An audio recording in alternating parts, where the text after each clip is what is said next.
Hi mga mare! Welcome to my mini vlog. Maaga nga kami gumising ni Bal dahil biglaan nga tong plano na to. At kahapon nga lang kami nakapag-desisyon. O, di ba? Mga pala desisyon talaga.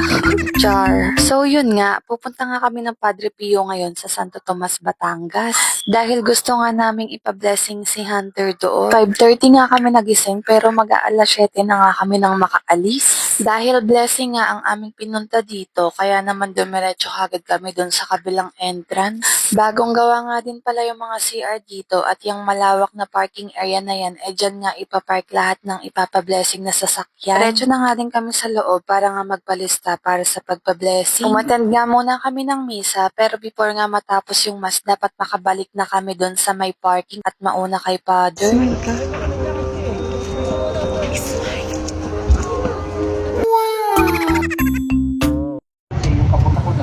After nga ng blessing, naghanap nga lang kami ng parking para nga makahanap ng makakainan dahil diet nga tong si Bal. At babalik pa siya sa Martes sa clinic para nga sa pending niya sa medical. Katapos nga kumain, nag-ikot-ikot nga kami at pumunta nga kami dito sa Holy Water Sanctuary. Sana po Lord, i-bless mo ko, kami ng family ko this year 2025. Bigyan niyo po kami ng lakas sa araw-araw. Bigyan niyo po ako ng more kasipagan para makapag-upload ng madaming video at ma-reach ang goal ko this year. Para makatulong at maging blessing din ako sa iba. Motor pa nga lang yung ipinabless namin ngayon, pero i-manifest natin ang mga sa susunod na taon ay 4 wheels naman. Uy, malay nyo naman. Yan lang muna for today. Salamat sa pananood. Mwah.